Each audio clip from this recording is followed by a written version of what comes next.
back. Another episode of Be Good People. I'm Luke Ramey. Curtis Looper. And we started last week into another book, kind of doing a review and walking through chapter by chapter of a book called We're Polarized by Ezra Klein. And Curtis brought this one to my attention.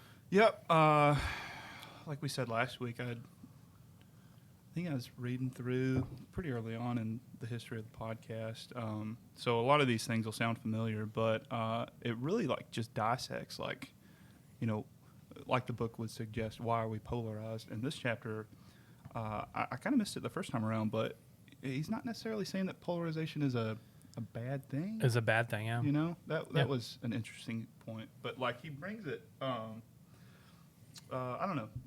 Do you want to just get right into it, or do you have something else to say? But I think that's something to talk about. Like the most people think a polarized America is always a negative. And honestly, when I was younger, I used to like polarization. I used to like debate because I was like, through an honest debate, an honest presenting of two opposite sides, you will come to a great compromise that will be beneficial going forward. Like that was always my assumption, and so I always liked warring sides. And as I got older, and I would say a little bit wiser, I've come to kind of disagree with my younger self on that because now I look at what we have, and we have two sides that yell at each other but never compromise. Right. Like that's what it feels like. It's a 50-50 split. Yeah, it's a 50-50 split, and you don't have to compromise. Yeah. You can live where you are in your position and never come to the middle on anything. And so I guess now that I've gotten older and I'm looking back and I'm like, how did we get here? Right. Why did we get here? Do we have to stay here? Yeah. And so looking at the cover of his book and Why We're Polarized, I'm looking at it, I'm like, yeah, why are we this negative thing? Yeah. But in reality, as he starts to get into it, it's not necessarily... It's not the worst thing. It's not the worst. We've been in worse situations in the country. And that's kind of what we'll talk about now. And we'll talk a little bit more about that later on in this episode. But I think we a lot of the negativity that comes towards polarization is thinking that it's synonymous with extremism. Yeah. Which is opposite of true. Like if you're polarized, then you're having to give up some of your extreme views to be in a quote unquote party, Gotcha. Okay. And we'll get into that a little bit more. But this chapter is the Dixiecrat dilemma. Yes. So we talked about this a little last week. We the mentioned golden age of politics. The golden age, man, wherein people were getting along, programs, things were moving forward. Yeah. It seemed like we were doing things. Republicans, Democrats working together, holding hands to make the country a better place. Yeah. So it starts off the chapter with a deal that the Republicans made with the Democrats, and more specifically, what the Democrats were making a deal with the Dixiecrats, the Southern Democrats. Who were not just Democrats in name; they were very much Democrats. Dixiecrats was a new term for me. I've heard Southern Democrats a ton. Yeah. Dixiecrats was a new. I feel like it's the derogatory term. No, I mean that's what they called themselves. Oh, okay. So I mean, maybe our future selves are calling looking back at or it, our present selves are looking back and calling it derogatory. But I mean, it was a point of pride back then. Yep. But they were saying the Civil Rights Bill is coming up under Lyndon B. Johnson. Yep. And they agreed with the Dixiecrats that, hey, we'll water this down a little bit, but you cannot block it. Otherwise, we won't let you at the table on anything. And so everyone agreed, especially this guy named Strom Thurmond. Strong? Yeah. This was a new name for me. Strom Thurmond was? Yeah. It wasn't a new name in our politics. No. I mean, I remember when he left office or died in office. Gosh, I don't even remember now. In early 2000s. Yeah. 1, 2, 3, something like that. Yeah. But he had been serving in politics for a quarter of our nation's history. Right. Like it was at that point, it was like, oh my, like now we're 20 years later. Right. Yeah. But at the time, it was like a quarter of our nation's history. This guy has been involved in politics. I did a deep dive on him and wasn't a big fan after I got after I surfaced from that. Well, you say that. Yes, I know where you're coming from. Yeah. I bet for a bunch of people in South Carolina, he's a hero. Maybe. I mean, just maybe I don't know, just from his personal life, the things that he advocated for, and then the hypocrisy behind the closed doors. It was very much wasn't a big fan of him. Okay. But anyways, this guy agreed to it, and then he leads the longest filibuster in American history. Yeah. Ever. Still to this day, 24 hours and 18 minutes. He was a what I remember, because you could catch some C-SPANs back in the 90s. I remember, because C-SPAN started up probably early 90s, I guess, but it started just covering the House and covering the Senate. You know what I mean? Yeah. And so sometimes you'd get wind of like this clip, and it would end up on all the other news agencies of like, oh my gosh, look what this guy did, because he was a little flowery. He was like, he was a true performer politician. Well, that was the thing, is that a lot of the Dixiecrats were really mad at him because he made them look bad, and it was because segregationists caught wind of this, and they were really upset about it. They did not want the Civil Rights Act to pass. Yeah. So they started emailing they started mailing and calling in. Probably back then. Exactly. And saying, hey, we're not for this. You guys need to stand against this. And the Dixiecrat leadership was very much, hey, we agreed to it. That was the way politics worked back then. If you gave your word and you did it, otherwise people wouldn't want to work with you. They know you're just going to lie. Yeah. So he... the other Dixiecrat called this filibuster like self-aggrandizing. It was a political kind of hacky thing to do against his other members of his party. Let me get the positions right on this. So is it the Equal Rights Amendment? Is it the one? The Civil Rights Act. The Civil Rights Act. So the Civil Rights Act comes up. Dixiecrats are agreeing to it because Lyndon B. Johnson has come through and it's like, guys, it's time to do this. Yeah. He was kind of famous for... They watered it down enough. But they watered it down. They got rid of Section 3, which would allow states to be prosecuted if they had voter suppression. There was another one where I think it was like governors or any officials would not be able to be just straight up prosecuted. They would have to have a jury from their state convict them of it. So it's like when the majority of the people in the state are that way, then what jury is how effective is that gonna be, exactly. So Civil Rights Act going through, Lyndon B. Johnson, who was not a Southern Democrat, he was not a Dixiecrat. No, I don't really know, because he was a Southern guy. Yeah, he was. So I guess he aligned more with like he was an idealistic guy. His Great Society. I mean, he was very much. Yeah, he's from the South, but he didn't really fit in with the Dixiecrat label. So he says we can water down this bill enough for you guys to stomach it. Yeah, Thurman said himself, the quote from the book was, they took the most venomous teeth out of this snake bill, or I forget what he called it, but like we took the worst out of here. Yeah. I'm okay with it. Yeah, okay. So he then, they're going along with it, and then all of a sudden people in the South are upset. Yeah. The white people in the South are upset. True? Not... white segregation. Okay, all right. Yeah. Not all white people. Right, yeah. I mean, I don't want to just dig on the South nonstop. It was very much a specific group of people that were, against and so black and white people. Strom Thurmond decides to take a stand. Yeah, I'm the only one in Washington without anyone talking for you guys. I hear you, and behind closed doors is politics. They were saying that he's the archetype of the... Oh, this is what Ezra said. Play he was into a base. Archetype of the modern day conservative. Like, he was just conservative on everything. Because remember, we said back then, you could be conservative on this or liberal on this. It wasn't really you put different hats on. It was okay. It was to a view well something thought differently. out. What is the cost? It was a very transactional rather than how is this going to make me feel about myself if I vote for this party or that party. You know what I mean? Well, and I think so. When you say self-aggrandizing, it was a selfish motive that had him standing as the hero of a bunch of people, and he was going to lose. Right? No, he did not have the votes. And he didn't have the vote. He did nothing. Yeah, he did. It did not do anything. 24-hour filibuster. Except did not do anything. They had already watered down the bill, so it was useless, completely useless. So people that were in favor of the Civil Rights Act in South Carolina, the people that put him in office, they get it. They get the Civil Rights Act. Plus, the people who were opposed to it also have a hero that stood for them. Yeah, exactly. So he stands well to continue to be reelected for the next 45 years. Yeah. No, which is what happened. Well, yeah, I mean, it was very much a me over party kind of thing. Yeah. And so in Lyndon's second election, they win a super majority, I think. Yeah, 2/3 majority in the Senate, and they plan to get rid of the Taft-Hartley provision, which makes right-to-work laws a thing. Yeah. And it was going to shore up Democratic power for, I don't know, generations. And this time he comes through and does a filibuster, much shorter. I think it was like 5 hours. But he had the votes. Yeah. And so he did that, and it killed organized labor in the South, and it also killed, what was it? It killed it killed the Democratic Party, you know. Yeah, you just listed things that I'm glad to exactly. I mean, you understand that, right? Yeah. I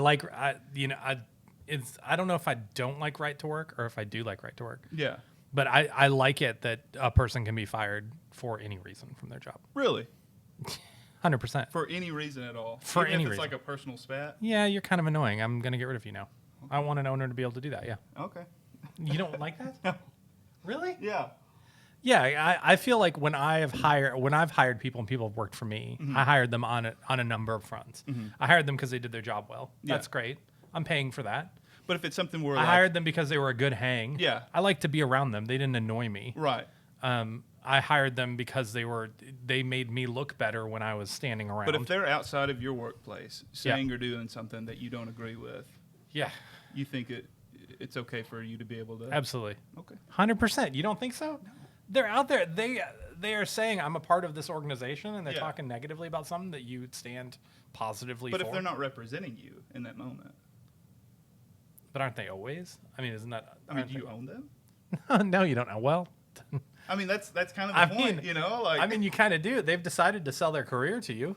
Yeah. I mean, I don't know. I don't know. Yeah, okay. I guess so. Yeah, I mean, that's why I'm against it. Yeah, we're definitely on different sides of that one. Because that's ridiculous. A business owner all of a sudden he can hire them for any reason, but he can't fire them for any reason. That seems completely ridiculous. You don't hire them for any reason. I can hire someone for any reason I want. Well, I guess so, but like most businesses will hire someone based on their merits. If someone brings like a resume to you and everything's misspelled or what I mean, like there's actually Malcolm Gladwell tells us they don't. They hire them based on personal interaction, which has nothing to do with their merits. Well, that's true. Yeah. So I understand what you're saying, but I don't think. Yes, I think every business or most businesses start out to hire based on merits. Yeah. I think very few. And then supervisors hire based on merits. Okay. Yeah. And I don't have a problem with that. I don't know. It's the same reason why I'm not a fan of affirmative action. I don't like the meddling in private business, especially in hiring your team. I know I've gotten us off track. No, it's fine. I mean, we'll discuss this. In a future episode because I mean, you feel very strongly about it, and it's what I like. It's what I like about Tennessee is Tennessee. You can not every state you can. No, but in Tennessee you definitely, and it does. That provision definitely kills unions and I mean, their existence is almost useless. No, you know what I mean. You like can't, they're professional organizations. That, there's not much to them. So that was his whole focus on Thurman, though, is that and he later switched to become a Republican. A Republican, yeah. And this was around the same time that. But would you say at this time would you agree with me that what we were experiencing in the United States was a 3-party system, and 2 of them were holding hands? Yeah, no, that was it. Okay. And that was the next point, is that Southern Democrats were an institution to themselves. Yeah, you had liberals, you had conservatives, machine politicians, reformative politicians in the South. Yeah, but when they came to the table, at the national level, it was the South united, and we'll talk with our other Democratic counterparts as well as with the Republicans. Yep. So they all came unified. Yep. In that sense. Okay. So what happened? Because I remember reading about this, and it seemed like something happened, and I don't remember what it is. So you're gonna have to fill this in. Yeah. Something happened that split the Southern Democrats from the Democratic Party. It's the Civil Rights. It was the Civil Rights Act. No, I mean we're getting into it, and this is he calls it demythologizing our history, so that we can see that there's worse things than polarization. During this golden age of politics, the Democratic Party was in power, but it was because they allowed segregationalists, Jim Crow, to go on unaddressed. That was the trade-off. That was the trade-off, and African Americans were barred from voting in the South by a very large majority.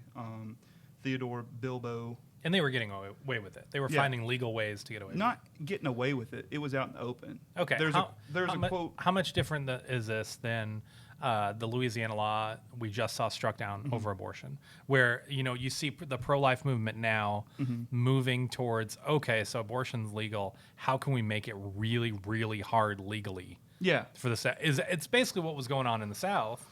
That's what we see with Jim Crow laws. I mean, that's the whole spirit of it. Is like, okay, fine, they're equal to us. We're going to make this as hard as we possibly can, as long as we still have power, right? Right. And that's a similar thing that we're seeing. But the power wasn't just legal.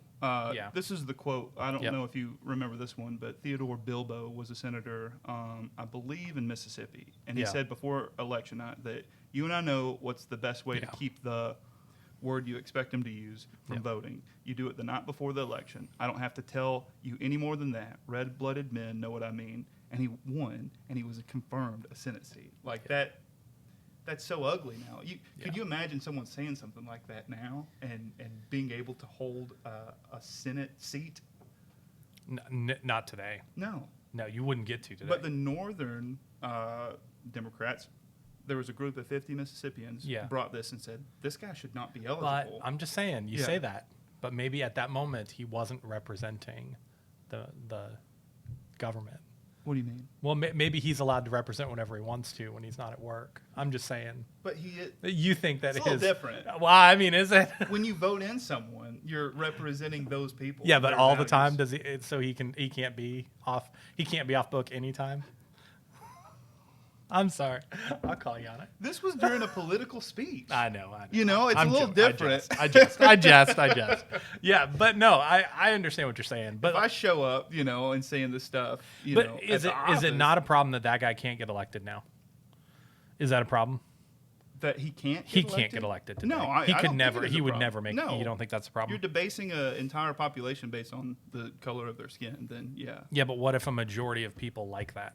Like that. I mean, they did. The debasing of an entire population. They're wrong. Okay. So, okay. All right.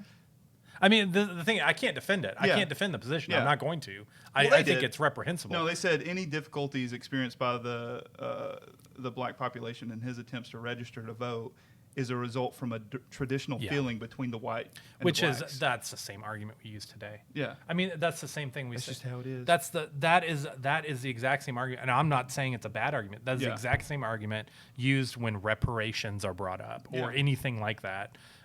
Conservatives and me too, we definitely say, hey, this is a generationally long problem that I'm not responsible to make up for today. Yeah. No, this was 100 years after the Civil War had been fought. So, like none of those people, no 30 or 40-year-old had owned a slave at that point. Yeah. And they're like, well, this is just how it is. You guys are we're going to have to get through it or move forward or something, but we're not taking the roots out, But you don't think that's an acceptable response?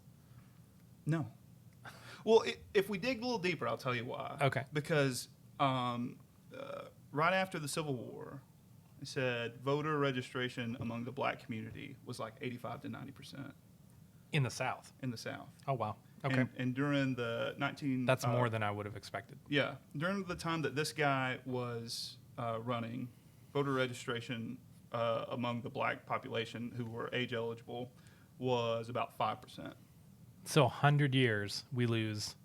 Less than 100 years. I mean, I think that was. That's crazy. Yeah, no, you're right. Yeah, around the 40. Yeah, a little bit less than 100 years. Yeah, but there were some counties in the South. It's worse if it's less. Yeah.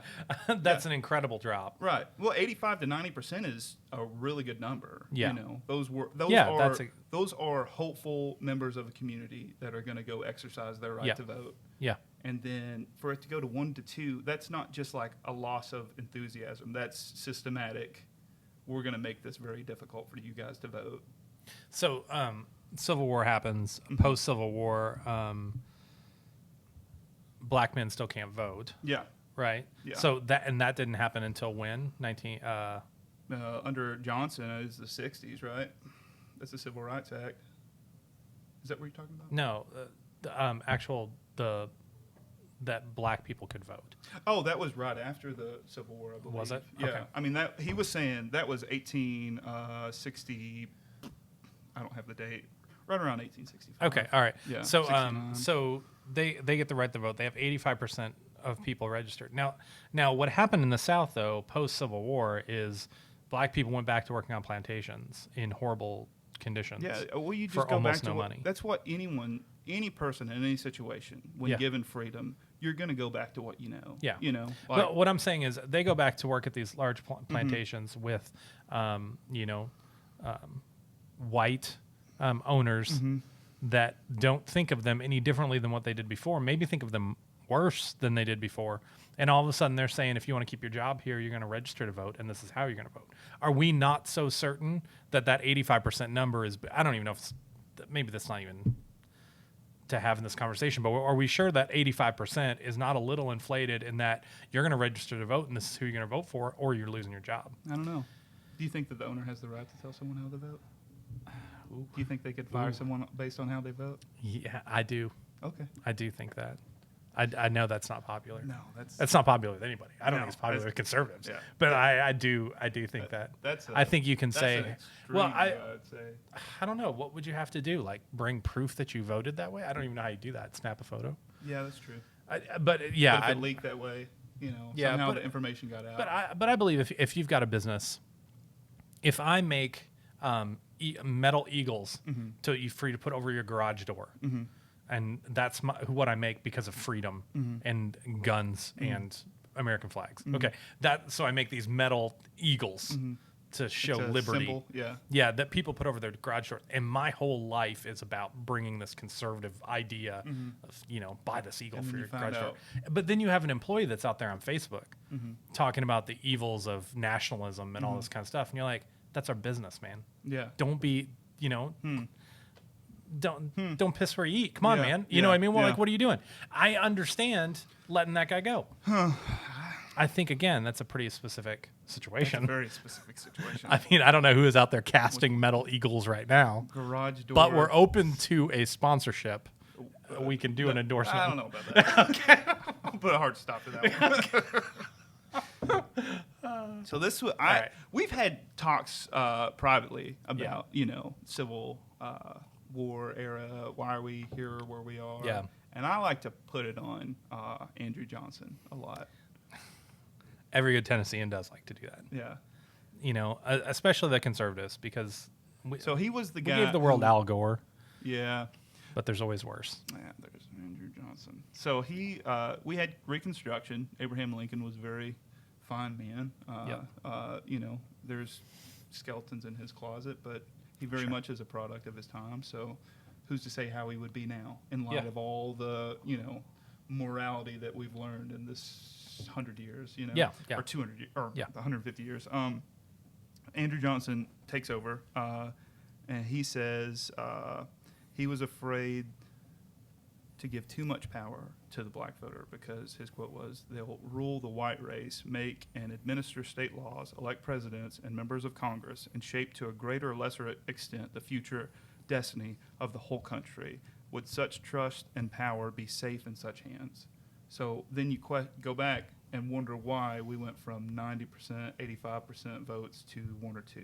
Yeah. When this is coming from the president of the United States. Well, and this is, if you look at it, though, we had a liberal president in Abraham Lincoln. Yeah, yeah. I mean, you know what I mean? Like, I think that's fair. That's like the Dixiecrats. That's the reason they were true Democrats because Abraham Lincoln was a Republican president. Yeah. He just kicked their butts. You know what I mean?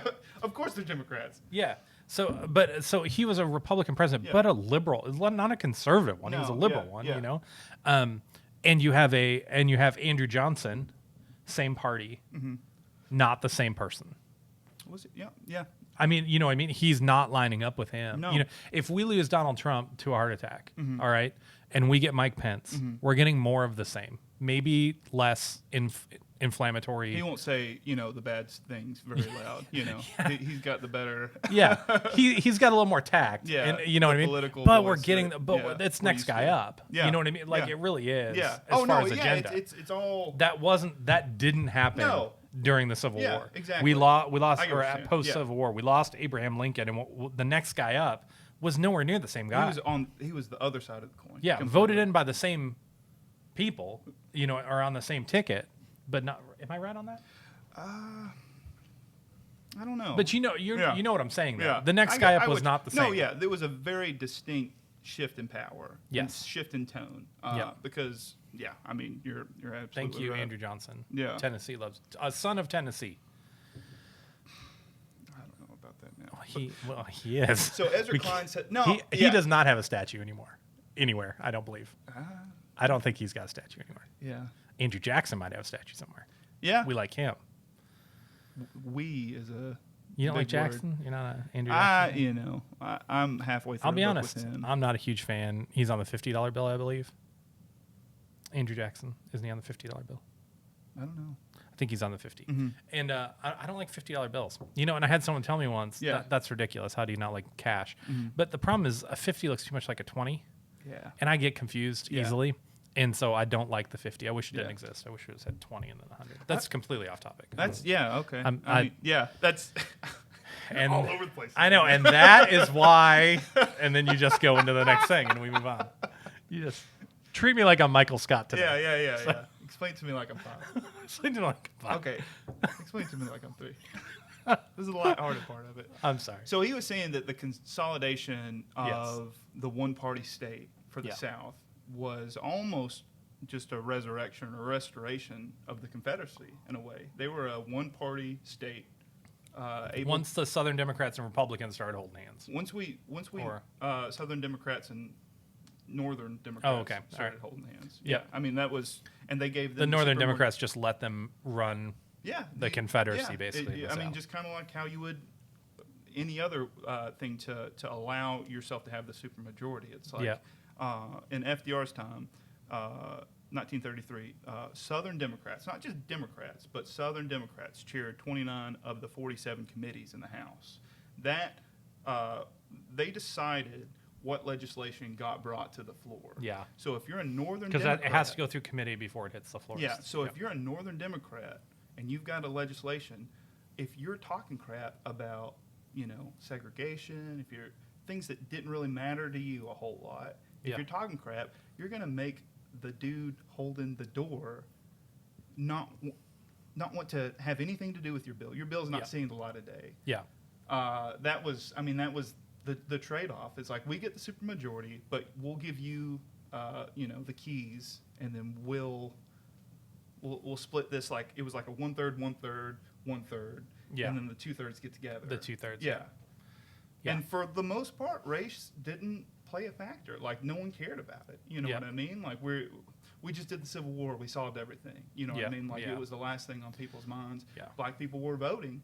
If at 90%, you've got a voice now. So just enact that freedom. But once it turned into the 1 to 3% around the civil rights time, that's when it became a problem. And that's when we see the split happening. Yes.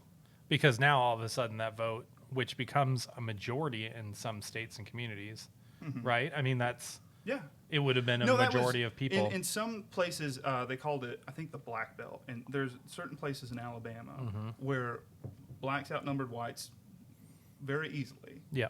And they had some counties that had no black voters at all.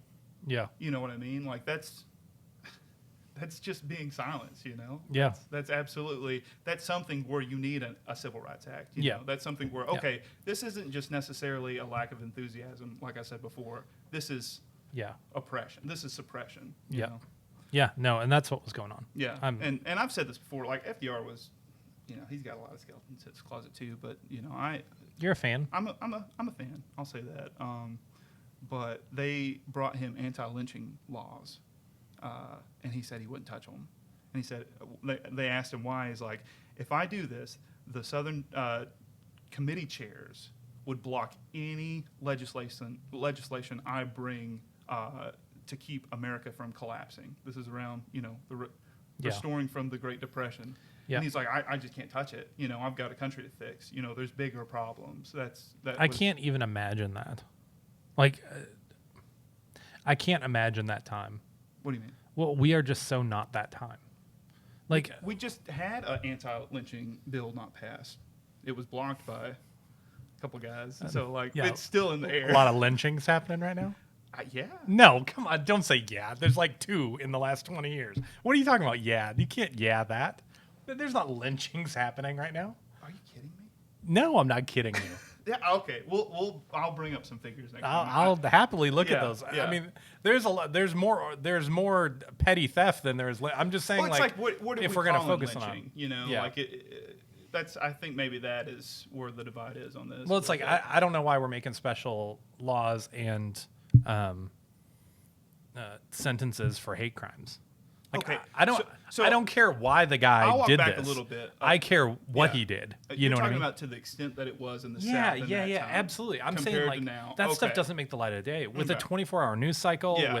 I mean, you can't be FDR and ever get reelected again with that kind of statement. No, he did get reelected. I know. Again. Then you can't. Oh, but right you can't do that now. Yeah. I mean, you'll have to resign the next. Some PR person in your office is like, you're gonna need to resign. We need to take 3 years off, and then we'll get back. But to the thing it. is like you can fault FDR for saying that now, but like you couldn't become president unless you spoke that language. Yep. Like they had a effective veto on the Southern Democrat or Southern segregation had an effective veto on the Democratic ticket. Like you needed a 2/3 majority to become the presidential candidate for the party. Yeah. And they had it's not like the primaries now. So help me out here. Are you happy with where our society is now versus where it was then? Yeah. I mean, we've made great strides. I think we can always be better. I think this is a part we'll get into a little bit at the end of this discussion too, because it takes his chapter takes a pretty hard turn. And we'll skip through some of this. This is another heavy chapter from this book. It is. And there's a whole lot in it. But statistics say people who read books normally don't make it past the 3rd chapter. I think Ezra Klein said, I'm going to hit them with it right away. They're going to read me. Yeah. It might be. Yeah. I wouldn't doubt it. I was looking at like the chapter list, and it was like 8 chapters. I was like, what if we split this one up too? Oh, gosh, we'll be talking about this book for, 16 weeks or something crazy. Yeah. So we asked where it started splitting. Harry Truman brought in desegregation of the military. Mm-hmm. He had the power just to do it. I'm going to do it right after World War II because. What are you laughing I don't know. What do you mean? No, nothing. I'm not. I'm sorry. I'm with you. Yeah, I'm tracking. I make jokes in my brain sometimes that don't need to come out. Okay. That's one of those. But even after the civil rights passed, the parties were still blurred. Yeah. Like just how they were up to that point. Strom Thurmond made a jump. Yeah. But not everybody was making a jump. They were still a little blurred. Yeah. Well, what's hilarious, and we'll give Republicans credit here. 80% of Republicans supported the Civil Rights Act. Yeah. 60% of Democrats did. So he asked the questions, why is it not a Republican achievement? More Republicans supported it than Democrats did, but it's seen as a Democratic victory. Yeah. And he says it's because of Barry Goldwater. He was the presumptive nominee, and he voted against it. So that just solidified I guess. I mean, yeah. But it should be a very celebrated Republican thing, Like, if you've got 80% of the party doing that. I don't know that it's not. I mean... It's an achievement for America, but it's like, I feel... I grew up in Minnesota. I did not grow up in the South, so I did not grow up with that baggage. Mm-hmm. I'm sure I grew up with different baggage, Yeah. but I did not grow up with that baggage. And so for me, Minnesota is a pretty democratic. We're progressive in Minnesota still to this day, for sure. But I did not grow up with the idea that Republicans were racist.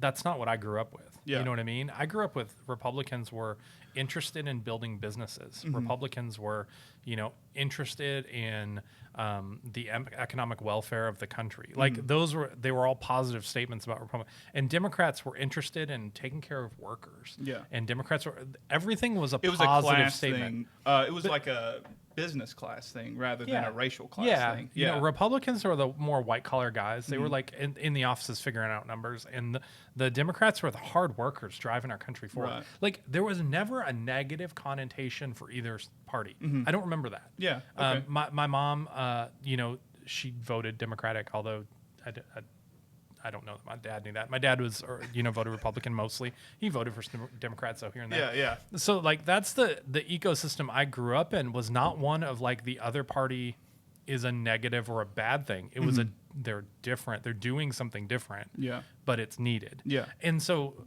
that apparently is not how it was in the South, because when I moved down here, that's all of a sudden everybody hates each other. Yeah. And for some reasons that I've never heard of. All the good things that are happening are because of us. Yes. And we would do more good things if those guys weren't in the way. Yes. That's the political tone. And I think the whole tone everywhere in the country has changed. I don't think that was a South-North thing necessarily. Maybe more so. Maybe it was more animated. But I think over the last 20 years, we have seen us move. We've got the numbers from this chapter to it's definitely a 30-year thing. We have definitely moved now to talking about the other party as negative as opposed to talking about what they're positive in. So this is great. Yeah. He's talking about polarizing versus sorting. Okay. So just give I remember a little bit about an example on this. Yeah. We'll use marijuana, cannabis as a Mm-hmm. example. If America is 100 people, 40 people want it legal, 40 want it illegal, and 20 are undecided. Yep. If you've got a Republican and Democrat party and you've got 20 of each group, 50-50, and they're all undecided effectively, then you're not sorted.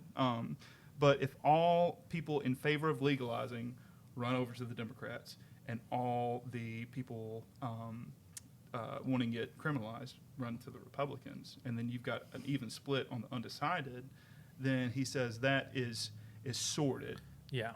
But if the undecided then make up their mind and there is now an even 50-50 split of we don't want it, we want it, then that's polarized. Gotcha. That's kind of where we are right now. That's kind of where we are. But I'll say this. I think because you bring up cannabis. Did he bring that up in the book? I don't remember him talking about that. Yeah. Okay. He didn't talk about it much. It was a placeholder. Yeah, I think the legalization of marijuana is one of those things. A lot of people think of politics, and Ezra kind of paints it this way. I don't know if maybe that changes. I don't remember. But as this like straight line spectrum, and you have your conservatives over here, you have your liberals, progressives over here, and in the middle you have like a central area that's blurred a little. Yeah, I don't view it that way. I think it's a circle. And when you get out here, you have the really conservative and really liberal, but like they can meet down here and they can meet up here. And I think marijuana is one of those issues where you will see more bleed over. Like I would like a national discussion on this. Yeah. Brought more to the fore, because I think we hold hands on this more than what we do. We don't. You know what I mean? Because there are plenty. When you get so conservative, you think marijuana should be legal because nothing should be illegal. And when you get so liberal, you think marijuana should be legal because if it's not, we're jailing people for minor offenses. Exactly. You know what I mean? And all of a sudden, we're like, so we totally hate each other and we agree. Yeah, exactly. Yes, amen. Let's shake hands now. Yeah, exactly. Yeah, you're so far to one side that it's not a. You've looped around. Not a plane. We've come not full the same circle. reasons. Yeah, it's not the same reasons, but you hold the same position. Right. Well, I mean, you kind of do have the same reasons because, as on the far, not far right, because that's a little a loaded term now, but it is. if more libertarian. Yep. Then you're saying I should be allowed to do whatever I want to. Yep. And then the liberal side is saying we've got a population that's being targeted because of this policy. So that person, in fact, is saying I don't want to be targeted for something. Yeah. or I don't want to be told I can't do something, you know, like in America, you know what I mean? So I'm not going to do it, but I don't want you to tell me I can't. Those are overlapping things. It's not just so much you're not disagreeing and finding that you disagree the same way. Like you're actually agreeing. Yeah. You know? Yeah. No, I you're right. think it's important to like paint it that way so that we can see that we're actually. Yeah. No, I think agreeing. You're right. I think you're right. He said polarization begets polarization. I think we already talked about that, but it doesn't lead to extremism. It actually makes extremism a little less likely. What checks it? Yeah, exactly. And I think we see a lot of checking it right now. We have to go through filters. But I think we are as polarized as we can get. Yeah, that's right what now. I mean. Like, but look at like guys like Roy Moore. Like he was a big push, Alabama, right? But he was, you know, he was saying some really heinous stuff. They've got him some. He's like the Thurman guy or that Mississippi governor that I read. Like but not in the 60s. No, exactly. Yeah. And so you've got Republicans who are just like, you know what, man, like you're on your own kind of thing. Yeah. So like that. Yeah. If that's the trade-off, then I mean, is that bad that we don't allow guys like that to? I mean, these senators deciding laws that govern federally, you know? Yeah, but do you believe though, like if we had the communication standards and abilities that we have now back then, do we think back then it would have been checked just as hard? Some of those statements, like, you know what I mean? Remember, we talked to James, and it was like every progression we've made in civil rights has been kind of tied with advancement. Visual technology. Yeah, that's true. So I mean, I think so. Yeah. Once these, you know, really quiet. So is technology making us better? I think so. Really? Because I'm pretty sure progressives and liberals would tell me that technology makes me dumber, and I shouldn't let my kids play iPads. What kind of liberals? I'm just kidding. I don't know. I'm throwing bombs. I'm just throwing bombs. Yeah, I don't know. Okay. I don't know. You're just. But I'll tell you what, though. I didn't mean to. I got in an anti-vax debate. I've never been in one of these before. I never even talked about it before. Which side were you on this? Well, she. Okay. It was something about. She's a good friend, but she posted something. She shared something that somebody else had posted, saying they called poison control and listed off all the things that were in a vaccine to poison control, and they asked them, you know, if I'm injecting these in my kids, do you think that's okay? And poison control's like, no, that'll probably kill them. Like you're trying to kill them if you do that. And they're like, that's what's in vaccines. Gotcha. Drop the mic. Okay. Amazing. So that's what the post was. And so it was like, yep, you know, we should be leery of these vaccines, you know, think about it. And so I just posted, I've got 2 kids, 6 and 11. Both of them have had all the vaccines that my doctor and my schools have recommended they get. They're completely vaccinated. Both are super typical, healthy. I'll keep you updated. I was just adding to the scientific research. It's a pretty with my 2 kids. That's all I'm saying. Like they're not. I don't know. I'll let you know. It's very uneducated and lazy. Like that. That's a straw man. Because my go-to with that argument all the time is people die from water poisoning. Yeah. All the time. Yeah. It's a pretty regular occurrence in our country. If you drink too much water too fast, like you get poisoned. You die. Yeah. So no, you can name off all these scary things. Yeah. If myself, mix those all together, I'd probably kill my kids. Yeah. But when we have chemists, well, that's what I put in the post. I was like, they've been as recommended, and also as administered by a nurse under the direction of a doctor. Yeah. And everything's good. Yeah. You know, I was just raising a flag, like, hey, things are good here. So I got 2 cases, Yeah. you know, in favor. So you know, and I think we call poison control. I did not mean to get into that. Yeah. I'm not a vax anti-vax. I don't care. I don't care what anybody does. Yeah. Don't give them vaccines. I don't. I probably should care, but I don't. You know? I think. Yeah. I don't know. I don't know. Is it bad if other people don't get vaccines? It just. So the issue is like the herd immunity. We really are off. I drove you right off the book. Well, I mean, it's fine. I you know, it's a variety show again. I do like history lessons. Yeah. But, you know. Yeah, no, I get it. I just want to know, boring. like. Yeah. No, it's not boring. It's just like, okay, well, what does that mean for me? No, yeah. No, like, that's what I mean. act different, how do we get this out of here? Yeah, exactly. I think that's very well needed. Because you don't read a book just so it says this, and so that means, or not even that means. It's just like, okay, cool. Yeah. But how do you have how to do apply these it? ideas How do I apply to this to the now? anti-vax? Yeah. You know, and so it's like, I don't know that this book really speaks into that. Well, I mean, it's a polarizing issue. Yeah, but like so there are people who cannot have a vaccine at all. So the more people who are able to have a vaccine and get it allows a better herd immunity for those people at risk. Yep. You know, I hear that. Yep. And that's a very small part of the population, but.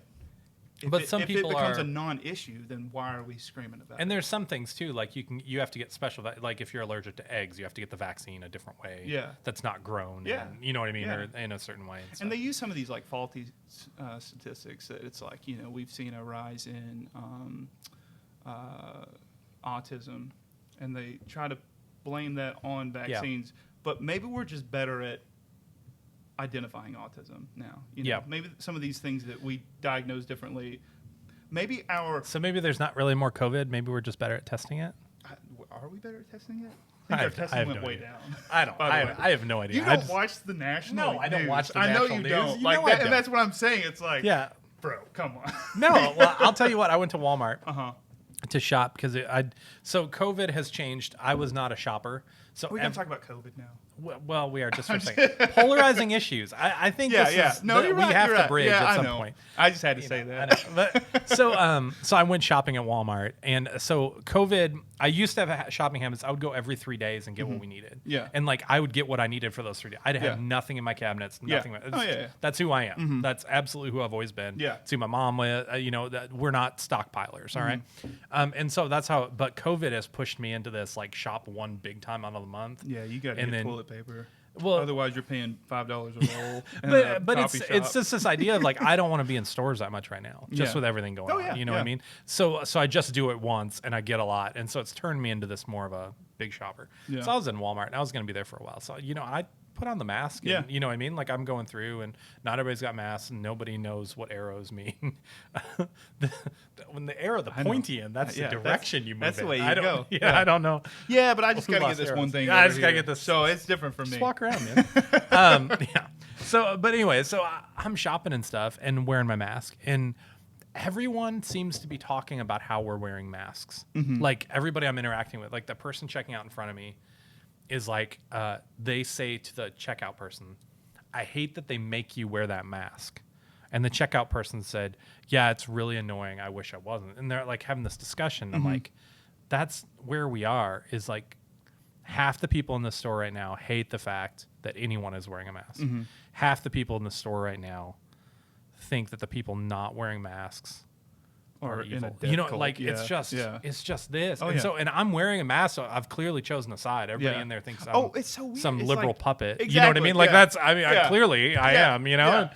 And I just think that that's funny. And I don't wear a mask everywhere I go. No. I didn't wear a mask to come here today. No. I don't wear a mask when I run to the store to pick up bread. But I was going to be in Walmart for an extended amount of time around a lot of people. I was like, I can wear masks. That's not a problem. It's not that big of a deal. I think you can be informed too. Like Putnam County, we're not a big hotspot right now. You know what I mean? Like the infection rate is still like 1 to 1. So these situations right here, unless you have it, or even then still like it's. But I do want to point out. But when you're in a place like that, it's like, okay. And since you decided you wanted us to talk about COVID, thanks, man. I'll bring up this statistic. I'm glad you want to further this discussion right now.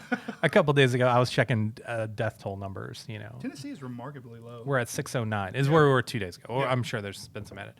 Do you know where we are on drunk driving deaths? I know. I understand. 512. Yeah, I get it. And so I've always been Did you see the national numbers though? And I've always been let's flatten the curve, let's shut down business. I was in favor of that. I'm happy with that. Let's work from home when we can. All of these things. I've been a big fan of that. But at a certain point, you have to say, okay, we're still going to let people drive. Like there's a drunk driving out there, so no one should drive unless you have to. And when you know what I mean? Like I've heard some people compare walking around without a mask as drunk driving. That's not the same. I'm not saying it. I'm just saying that's funny that you brought that example up because I know some people are saying. I know that. Okay, but it's not. That's not the same. And that's my point. Is it not? You just said the numbers were the same. The numbers are the same for deaths. Yeah. So how is it not the same? I'm gonna start throwing bombs, man. I'm tired of this. Chucking bombs. I'm going on offense.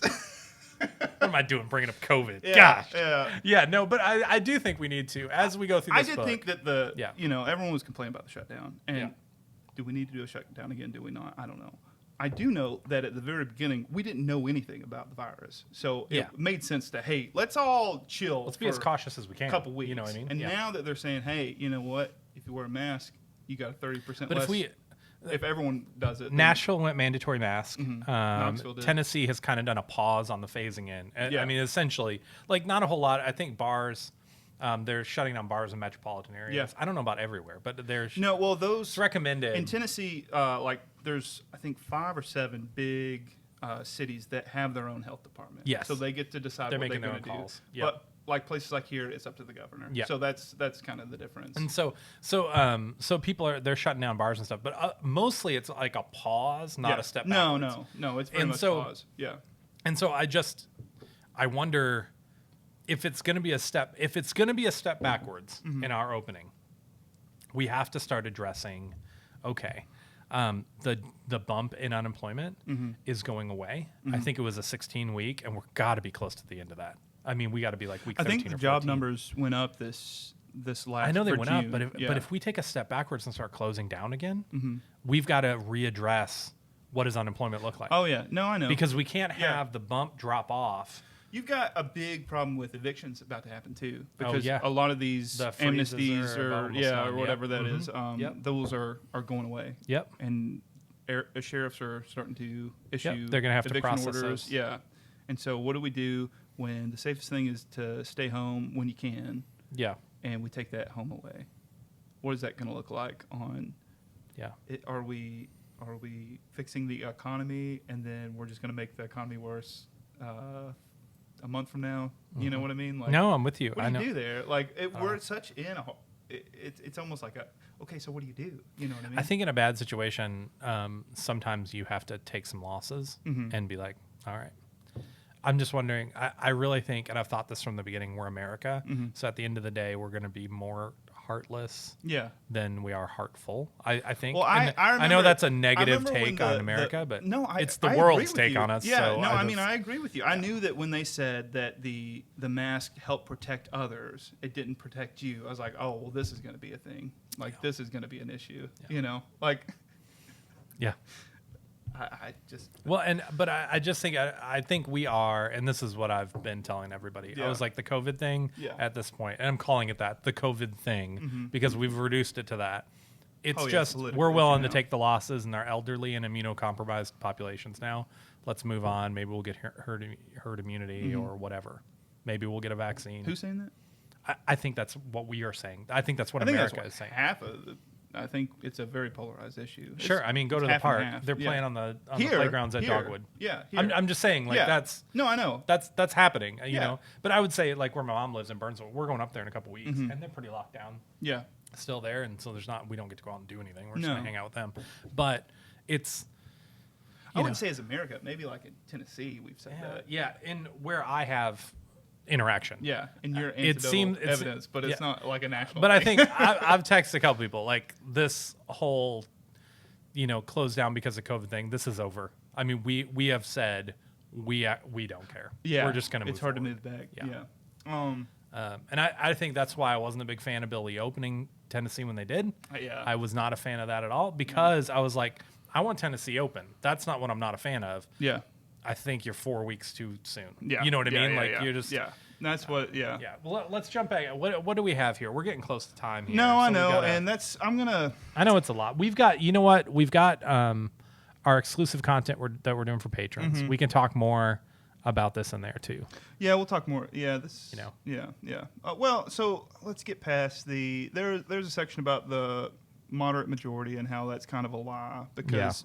You can have an extreme view on this issue on the left and extreme view on this issue on the right, and the algorithm that the pollsters were using would put you at a 50-50.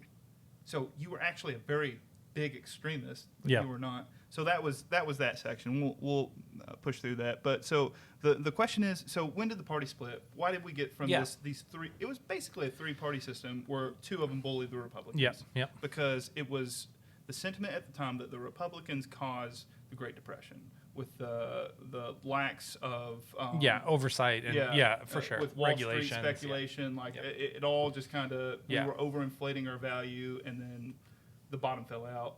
Everyone who had all their retirement in The stock market got screwed over for years. That's why you saw people jumping out of buildings and all that stuff. So it was the civil rights that did away with the two-party or three-party system. It was a two-party system, but it was in effect that way. And so it started sorting, like we were talking about before. Yeah. It put us in our corners. You know, here's an issue. Race became an issue. Lyndon B. Johnson said it's time to move forward. They decided to break the chain that they had with, and it very much was a conscious decision to say, hey, we're done with the Southern Dixiecrats. We've got to pursue justice because this is an issue. Yeah, we're not compromising with them anymore. They found him brooding the night that he signed the civil rights in his office, and they're like, dude, what's the deal? He's like, we just gave the South to the Republicans for generations to come. Like, we just lost the South completely. Yeah, those generations are coming to an end, but they did. I mean, we saw that. I mean, don't you think? From the 60s, yeah. I mean, that's kind of... but that's dying out. What do you mean? I think that's dying out now. I think so. Yeah. Okay. Yeah. I think we're on the other turn. Yeah. I think we're going over the hill on that. Think so too. I think we are at the peak of what he saw. Yeah. Does that make sense? Yeah. Like, I think we are at the height of that. Here's just some numbers, and we like to not really but like some numbers to think about. In 1952, Democrats had about 6% non-white. Republicans had about 2%. Did you say 6%? 6%. 6% non-white. Yeah. 2% Republican non-white. And 2012, Democrats 43% were non-white, and Republicans were 9%. 90%. 9. 19. No, 9. 9. Single largest religion, 2014. Evangelical Protestants for the Republicans. Democrats, non-religious. Yep. That's not surprising to me. Yeah. 2002, Republicans 50, Democrats 52 over the issue of you didn't have to believe in God to be a moral person. That was 2002, which was surprising. I thought maybe that was in the 80s or something. Yeah. 2017, it was a 47-64 split. Democrats being the larger. The 47. Yeah. So that actually diverted two ways. Yeah. I think this was a really important part that I wanted to talk about was it was from How Democracy Dies, and you can look up that book. Two parties are divided over race and religion, two deeply polarizing issues that give no ground for anything. Compromise. You can't compromise on it. It creates more intolerance and hostility than any traditional policy issue like trade or foreign policies or anything. Like, you're either for this or, either are for a woman's right for a choice or you kill babies. That's the two camps, and there's no bridge there. You know what I mean? Like, but I would say that's a good observation of religion. I think if you look at Christians, specific Muslim, actually, if you look at any major religion, it's our way or something or something religion. Miserable. Yeah. It's our way or something miserable. Religion, that's what you get. Yeah. And so. That's not something anyone's ever going to compromise on. You're not going to sit across from the table with a Baptist pastor and him say, you know what? Yeah. Maybe you're right. That can be right for you. Yeah. They're never going to say that. But the problem is when we start in those conversations aligning every other thing that can be compromised up and jumping it up and saying it can't be. That's where we find an issue.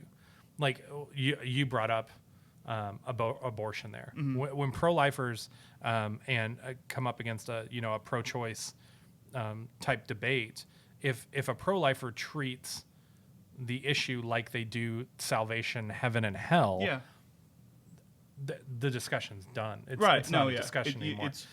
But if they can say less abortions is better than more abortions, then all of a sudden we can have a conversation of compromise. Well, I don't want to get in the weeds. No. That's kind of the end of it. Was like, if we treat our politics like we did back then, as more transactional, rather than our ideology into the politics, then we're better off as a country.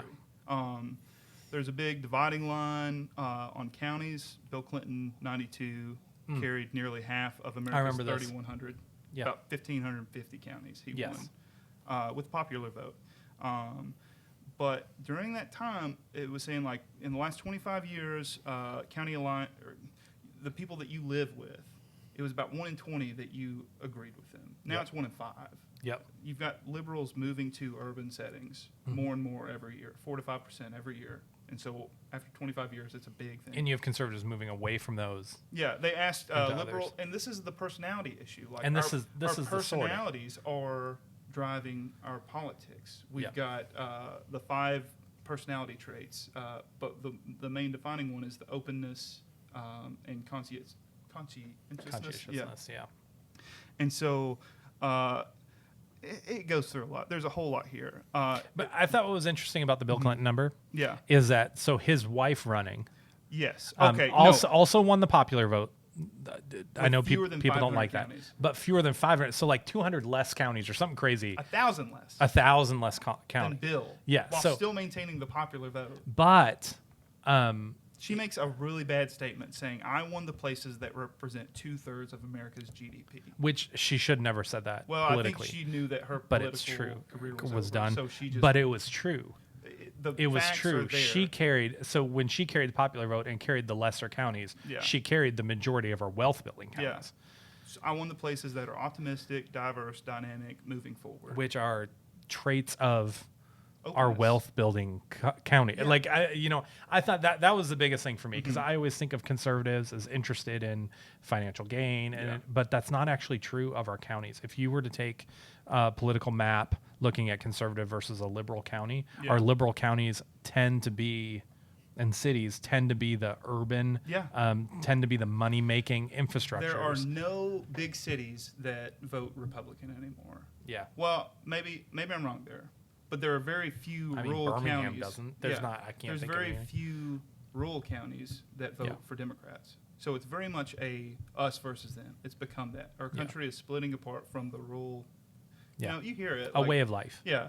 Hey, you're just a big city liberal. You know, like how many times is that? And that's that sorting he's talking about. Yeah, We've started to sort ourselves. Yeah. Because we're choosing to live by people that are like us. And he talks about the personality traits that are driving our politics. So let me find that. The 5 big personality traits. So this is a big Openness to experience, conscientiousness, extroversion versus introversion, agreeableness, and neuroticism. But the openness to experience is like, that's what is determining our politics. Yeah. So we have political psychologists now, by the way. That's how much our psychology is playing into our politics. Yeah. But they're saying the single biggest, her assumption was the single biggest driver for what party you're going to lean into is how dangerous you see the rest of the world. Okay. And it's not a compliment on which side of, that's just how you were born. Like that's just how you are. That's just how you are. Yeah. Some people are good to go try new spicy food. Some people aren't. Yeah. That doesn't mean one is better than the other. If you hear that, like one side is more open to progress, and another side is more open to, things are kind of stable. I think the example he used was most liberals live in a city where there's a Whole Foods. Yeah. And that's opposite. Most Whole Foods are in liberal cities, and most Cracker Barrels are in conservative cities. Yeah. And it's you hear it's that sorting. and you That's think, who the people are. because Cracker Barrel's stupid. It's like, no, that's just That's they're their corporations, people. and they pay money. It's like, where is our franchise going to do well? So that's where they do well. And I think this is interesting. And I lived out in Grimsley, Tennessee, a little tiny town. You're from out there in Clark Range. Yeah. And so I remember when I first moved there from Minnesota, I was a white northerner moving south. I wasn't welcomed by many, but even the ones I were, they would speak very candidly about how they didn't like people moving in from Michigan and New York and Ohio, and how they were leaving states that they didn't like anymore, and they were going to come here and try to ruin what they had. Right. But this data actually shows the opposite. They're leaving them because they like what you have. Yeah. And they're willing to continue to do what you're having. Yeah. They're not trying to come conquer you. They're Yeah. trying to escape to you. Yeah, exactly. I think that's an interesting take. Our politics has turned into a divide over our psychology that we're born into. Yeah. Like, it's a mental trait. You don't decide this stuff. This is just how you were born. Some people are artists. Some people can't draw at all. Yeah. Some people are social. Some people are, I'm going to stand in the corner until this party's over, until I can go home. You know what I mean? And that's feeding into our politics now. Yeah. So he was saying, and this was the point that I kind of wanted to really make, and I'm going to rush it now, but it's the job of the openness crowd to progress us forward as a society. And it's the side of which they are the more liberal people now, according to our politics. And it's the job of the conservative to stand up and say, hey, stop. Yeah. This is order. And both of those are needed. Like, you hear one side or the other, and you think, oh, yeah, those are the good guys and those are the bad guys. But both are needed. Yeah. Like, on the there's both times are revered as good to, guys by somebody. Right, but, like, on... I think the point is that I'm trying to make is we need to stop seeing them as two sides of a war, and more so as, you know, the progression as the engine that moves the car, and the brakes as the conservative is like, we don't need to go over a cliff. Yeah. You know what I mean? Yeah. Or in the war analogy, they're two generals on the same side with different perspectives. Exactly. Mm-hmm. But we need to filter these together. Yep. Yeah, exactly. No, it's not a I'm with you. us versus them. It's a us as a society. We will only we will only survive if both of these voices are equally heard. Yep. And they work together rather than one of these have to dominate the other. We either have to go fast all the time, How move forward all the time. How on earth do we champion that? How do you and I champion? I don't know, man. I'm talking Curtis and Luke. Yeah. How do we champion that?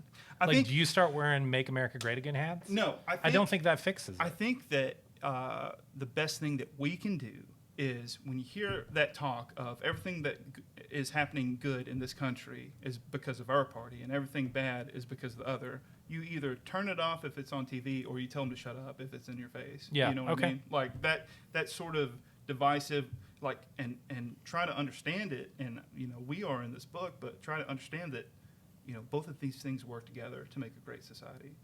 We move forward to stave off, you know, stagnation in economies and social whatever, but we also fear. There's sometimes a healthy fear of an outside threat, you know, like you know, for sure, like that protects us, you know, yeah. Like there's sometimes where that is needed, where both things are needed, and if we can champion that, I don't know, yin and yang synergy, like we'll be a whole society. I'm with you, and that means.